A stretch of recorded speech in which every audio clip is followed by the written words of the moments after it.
On Klarna. Y'all seriously out here putting food on Klarna or Afterpay? Are y'all slow? Like y'all seriously out here got food on layaway? If you why not just eat at home? You obviously ain't got the money to pay for the food. Why y'all got Chipotle burritos on Klarna or somebody make this make sense? I don't know about y'all, but when I was growing up and we didn't have the money for what we wanted, we found some shit that we can afford, whether it was a quarter bag of chips. That's when shit was cheaper. Or we had just had Chinese food. Chinese food is always the cheapest thing. And this may not have been what we wanted, but that's what we can afford. If you don't have the money for the item that you want, that means that you can't afford the item and you should find something else. That does not mean that you should try to find another way to say, see, hey, I can pay you some now and I can give you the rest on my next payday. That makes no sense at all. You got a kava bowl on y'all trifling. Y'all trifling. Y'all, you got food to eat at home. Y'all seriously out here. It doesn't stop at big purchases. Klarna is now on DoorDash. You can finance your $8 Big Mac. $2 today, the rest. Finance your $8 Big Mac. So you're going to pay for an $8 Big Mac in 4 interest-free installments. See, it doesn't sound that bad when you put it in the context of one Big Mac. But what do things typically happen the more we do it? It just compounds from there. So, sure, one Big Mac isn't going to hurt you that bad. But you're not just going to use this once. You're going to continue to use it, and it's going to continue to compound, and there's going to be a million things that you got to try to keep track of. And it says 4 interest-free payments of $2. But if you're late, then we're talking about something totally different. And the more times you use it, the easier it's going to be late. Y'all, before we get back into it, though, if you could like the video, only takes a second, and it actually helps out more than you know. And it's literally just a click. And if you're watching anyway, you might as well just click that like button. So if you could hype, I'd appreciate it as well. But definitely if you could like. The rest later. Sounds harmless, but if you're financing your lunch, odds are you're financing everything. Apparently, Klarna just made a big deal with DoorDash. Okay. Now, this is groundbreaking because they Her caption says, Klarna found a way to help broke people get payment plans for their DoorDash. Now we're financing food? Exclamation mark. partnered with DoorDash to launch buy now, pay later options for U.S. customers. So Klarna apparently just shook up the food delivery game. Now, the global fintech powerhouse has officially announced that Klarna partners with DoorDash to bring a buy now, pay later option to millions of customers in the U.S., according to CNBC. Now, the partnership marks the first ever BNPL integration for DoorDash in the U.S., giving users the power to split payments into interest-free installments for meals, groceries, and even subscriptions. Now, this partnership empowers customers with a maximum choice. Imagine you got a monthly subscription and you done broke it down even finer than that. So your Netflix subscription is $10. And now instead of paying your $10 subscription, now you're spacing your $10 subscription out 4 months. But yet, or maybe they do it every week. That would be crazy if it's 4 months. But you still used it for that month. So that means the next month that you use it, it's still going to be the same. And it's almost like, I don't even know what that is. That, I want to call it a pyramid scheme, but I'm probably wrong. But it's crazy nonetheless. And it's definitely a scam. To control over how they pay, from groceries to the seasons, big ticket electronics to home. I'm sounding like just hilarious. Big ticket electronics to home improvement supplies, beauty, even their Dash Pass annual plan membership. Bottom line, America is broke. But why though? Could you imagine my daughter? And she would do some shit like this. She ordered, I kid you not, a large fry on Uber Eats to be delivered. When she ordered the food. Oh, wow. And I said, Tantu, did you order a large fry on Uber Eats? Guess how much the large fry was? $17. $17. I literally looked at, I said, so you pay for the large fry, the service fee, the delivery fee, the app fee, the damn sales tax, And the a local tip. $17. And a tip. All for a large fry. All for a large fry. And so she said that America is broke. But that's why I wanted to ask, well, why is that? Well, it's because of decisions like that. Decisions. I would argue that a lot of America is broke because of decisions. Now, how far we span back these decisions, that's where it depends. But we know that there was definitely a good time. And so what that means is that people during the good time were spending just like this. Because be honest, people are broke right now, but this is how they're spending. So do we think that people started having bad spending habits when things got bad and they didn't have any money? Or do we think that people had horrible spending patterns when things were good? So now they can't correct the habits because it's habitual at this point. So now they still spend like that even when it's bad. So ultimately what that reveals is you had opportunities to save and be able to get yourself sustainable and stable. And you didn't do that during the good times. So now during the bad times, you're really feeling it, which the stress only makes you that much more impulsive and that much more to just want to get whatever it is that you want so that you can get that dopamine hit even though you don't deserve it. Now, if she had the option to buy now, pay later, she would have hit them large fries in 4 payments. I know it's more than fast foods on DoorDash. It's going to be groceries. It's going to be everything. But the problem is if we're getting to a point where we have to finance food, and most of it's not even real food anyway. So it's like, why the fuck are we financing something that naturally comes from the earth? Chickens, cows, and shit, greens.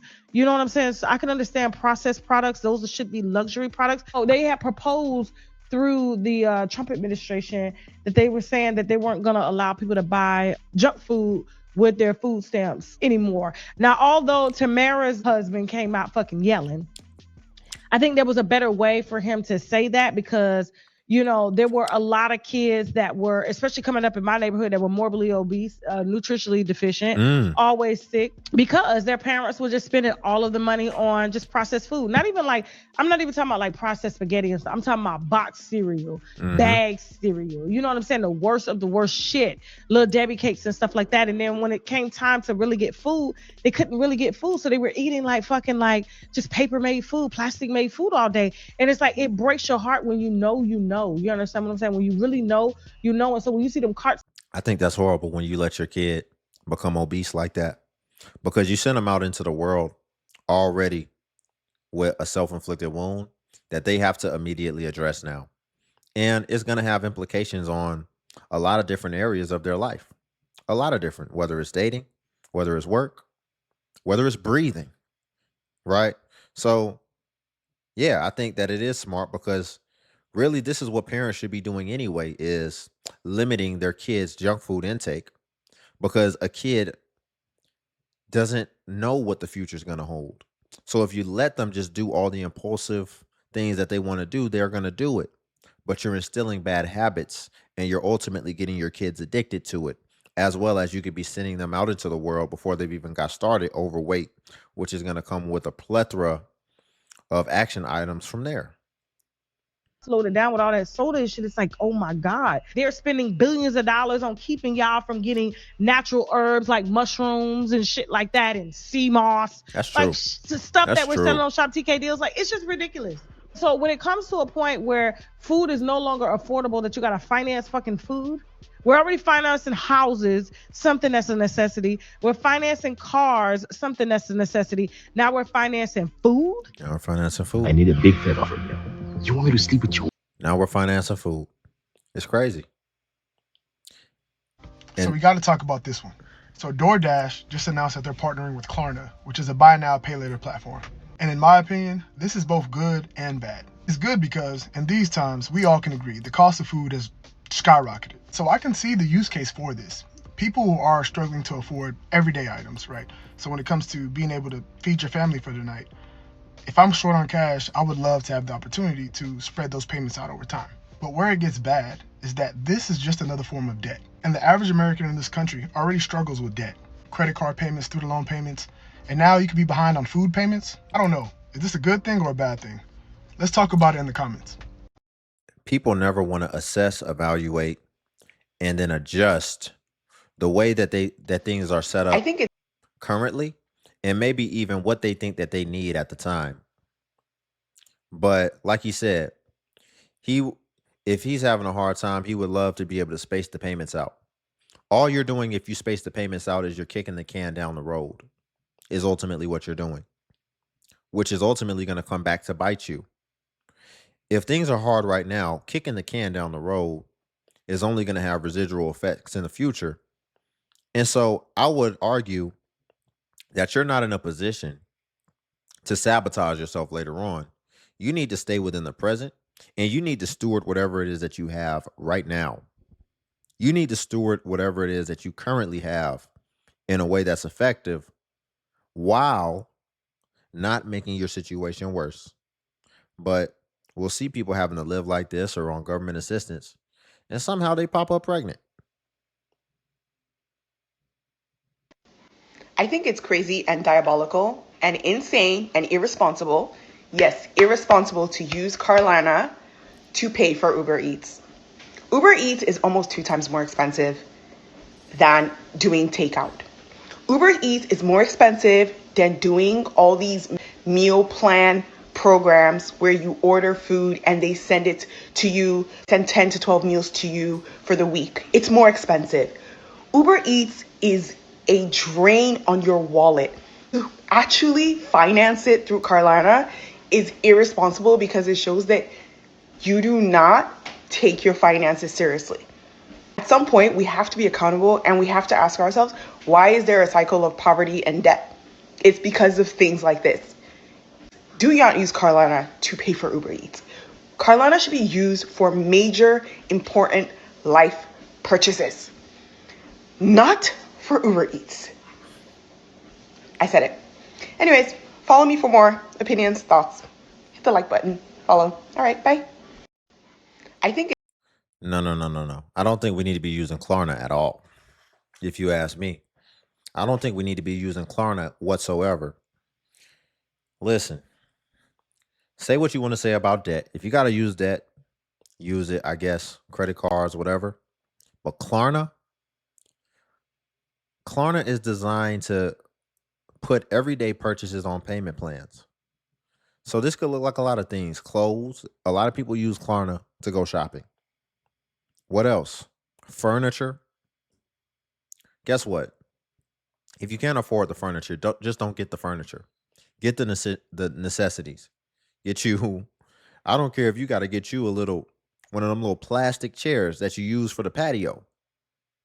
And that's your couch. And then an air mattress, that's your bed. Because what that's going to do, you might need to deal with that. You might need to sit with that, live with that. So that'll incentivize you to ultimately hit a pain threshold and say, okay, I need to work more. I need to do whatever it takes. And then it's going to make you tighten up because you're going to say as well, man, I'm sitting on patio plastic chairs in my living room with no TV. Man, I better not make my situation harder. I know that. And shoot, it's going to make you not even want to be home. Most people don't want to work more when they can because they have curated such an environment at their residence to where it's so comfortable. They just want to be home and they got their subscriptions. They want to watch the new show. They want to binge watch. They're so comfortable at home. To me, the only thing that you should be using Klarna for, Afterpay, those payment loan arrangement things for, is for experiences, okay? Because I learned. Oh my goodness.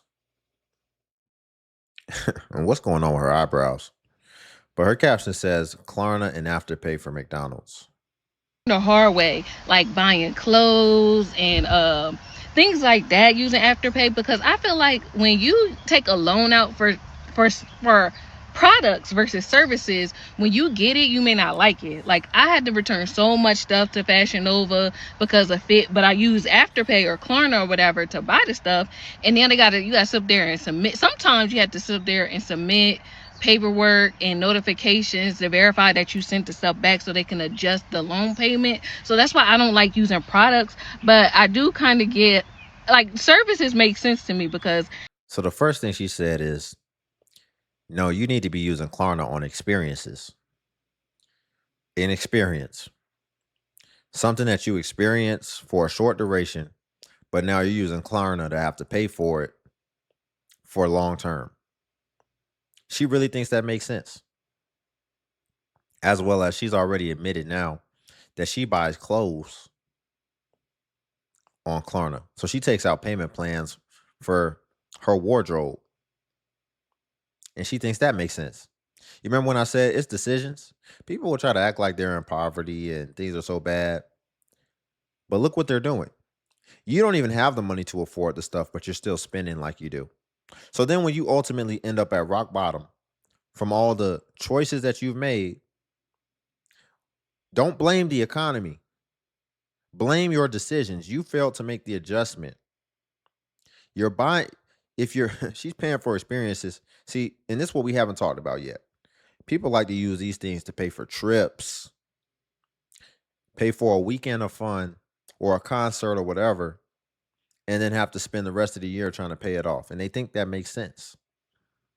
to get, like, services make sense to me because if I use it to get on the plane or whatever, or to go to a concert, once that concert is over, like, I'm not going to refund. I promise you I didn't watch this video. She just said exactly what I just said. Right after I just said it.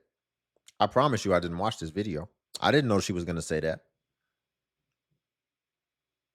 An experience because or to go to a concert, once that concert is over, like, I'm not going to refund an experience because I done already had it. You know what I'm trying to say? So that's the only exception I feel like you should use Klarna and Afterpay and all those loan payments for. I'm not going to shade nobody that, want to do it for food and stuff like that. But that's just how I use. Do you know how many people think like how she thinks? It's actually the majority. Did y'all know that? So what I bring this up to say, majority of people think the way she thinks. That just what she just said, they're like, yeah, that makes experiences. Spend it on a concert, spend it on a plane ticket. But yet, what else does majority of people think? Majority of people got opinions. But as we just see, majority of people think like this. They think that makes sense. Listen, freedom of speech, I believe in freedom of speech. But this just really shows you. Majority of people out here raising kids, and this is how they think. Majority of people most opinionated, and this is how they think. Majority of people think that their political decisions or views are correct, and everybody needs to capitulate to that. And this is how they think. And this is how they do their eyebrows. Like that. She done put her eyebrows on a payment plan. Imagine the regret for that. Imagine how she regrets that. That was a service. So she done put it on the Klarna. Now that you should get refunded. I'm not gonna lie. But that's just how I use Afterpay now. It's still some products that I have to pay off my little installments off for, but I don't know. It just never failed me using it for experiences. So hearing people use it for Coachella, that makes sense. Like, who wants to spend $1,000 when you can sit up there and break that up into 4 payments? You can afford the $1,000, but sometimes you don't want to pay that all up front. They need to have Klarna and Afterpay. Actually, they do have services like that, but I never was able to use them. But for your rent, like where you can break up in some, because sometimes you don't want to sit there and pay $2,100 in one. You got the money, but come on in, all your bills may be coming out on the first, and then you got to wait 2 weeks for your check to come again, and it's just exactly. Yeah. So she thinks this makes sense. Why would I want to? I got it, but then on the first, it's gonna come out, ma'am. So then what you're saying is that you might have the money right now before you pay your bills, but once the first comes, then that's going to come out. So you really don't have the money. You live check to check, which is why this is an even worse idea. Because if you live check to check when you have zero expenses extra that you're indebted to, when the next month comes and you continue to add on these extra debts that you're paying moving forward, now you're about to start being in the negative. But guess what? You still didn't learn the lesson. The desire is still there. The desire and the need to feel like you have to go through experiences is still there. So not only are you went from living paycheck to paycheck to now you're in the negative because these debts have been pushed into the future, but you're still not happy either because you want to be able to take more trips. So you're going to slip up and you're going to add something else that you just impulsively want, especially as the stress creeps up on you, because people get stressed and they look at shopping or going on a trip or paying for whatever food they want from whatever restaurant they like. They look at that as their therapy. And that's really the overlying issue that needs to be addressed within people. Have y'all heard about Her caption says, eat now and pay later. Klarna teaming up with DoorDash so you can eat now and pay later? Ho, if you got to pay later to eat, bitch, you better not. You better not. This is getting out of hand, and at some point it needs to stop. Pay. If you can't pay for the shit now, you shouldn't have. For food. For food. If you don't get your ass up and get in that fucking kitchen and find you something, because it is not worth it. A meal is not worth it. The people, they're gonna be out there doing this shit.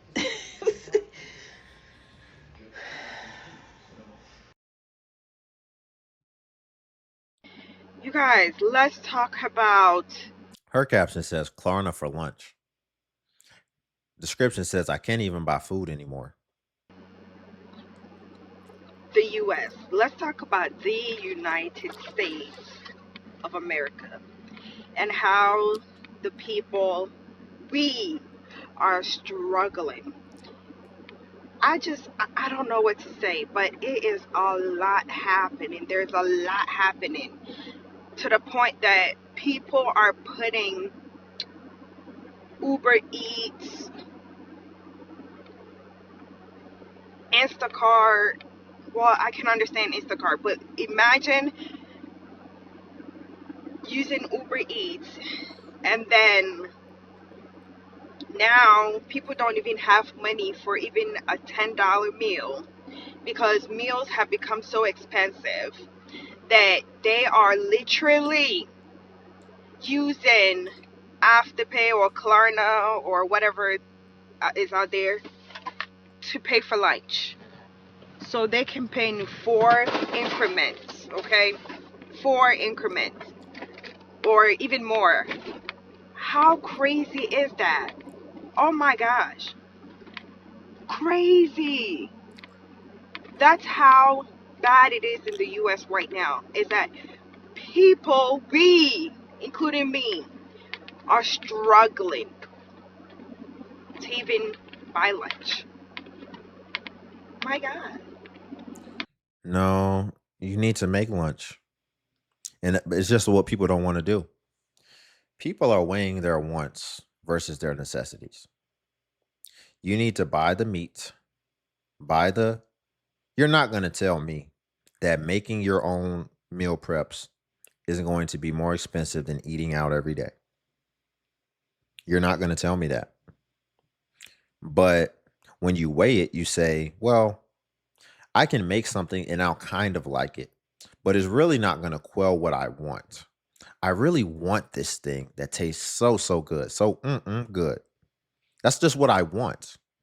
And so not only am I lazy and I don't feel like cooking it, but even when I cook it, I'm not really going to want it that bad. As well as it's probably going to be in my best interest to cook a big portion because I have to go to work, and that way I can prep it out. So I'll also be eating the same thing every day. But that's what you need to do. Dave Ramsey will tell people to eat pork and beans when they're trying to get out of debt. People have opportunities, is what I want to leave this on.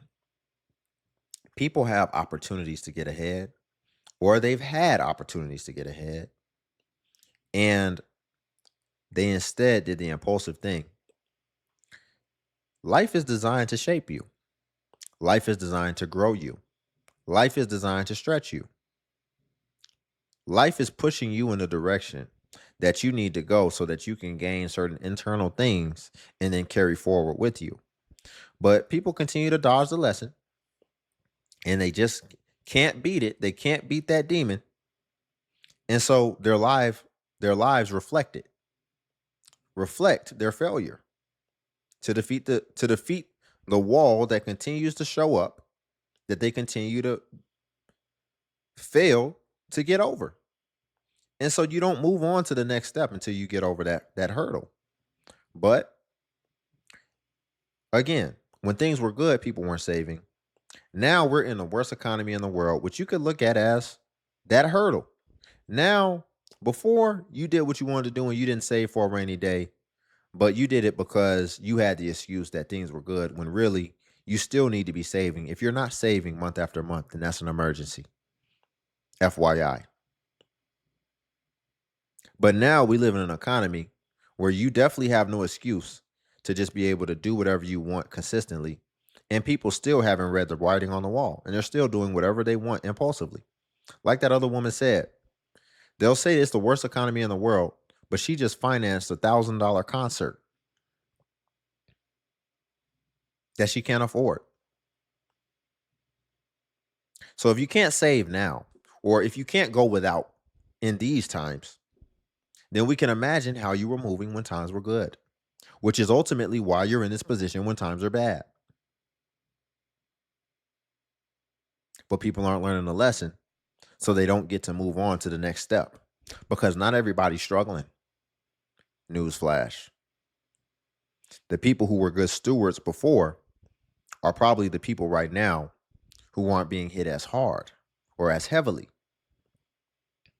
But clearly there's something going on where it's making people have to be personally responsible, because that is another thing that before people didn't have to be. They didn't have to be personally responsible. There was a lot of safety nets, a lot of things saving people. Speaking of saving people, I'm going to be doing a video soon about the SAVE plan going away. And it's coming soon. It's coming in July. That Biden put for a lot of people's student loans. There's a lot of people who aren't going to have the same options they had with student loans either. So many things to where now it's going to be on you to learn the lesson that you need to take away, go without, so that you can actually handle your responsibilities and be responsible ultimately. But we'll leave it there for today, y'all. If you could like the video, I greatly appreciate it. Only takes a second, and it actually helps out more than you know. And also, if you could hype the video. Hype is a new feature that YouTube offers where it helps smaller content creators like myself. And basically, when you hype, it actually pushes us to the extent that it pushes the larger content creators. So you just press the hype button and it shows the points. And since I'm a smaller creator, a smaller channel, we actually get more points per hype. And hype was designed for smaller channels, so that's why. But if you come across a video and you don't see the hype button, then it's probably been over 7 days, and hype usually vanishes after 7 days. So if you want to hype, it's usually best practice to just go ahead and hype while the iron is hot. And then also, if you want to become a member of the channel as well, join buttons on the video. By joining the DXU family, what that comes with is you will get badges next to your comments, so people will be able to see you're a member whenever you leave a comment, as well as you would get early access to content and exclusive content that's not available to everyone else on YouTube. But until then, I'll catch you in the next video.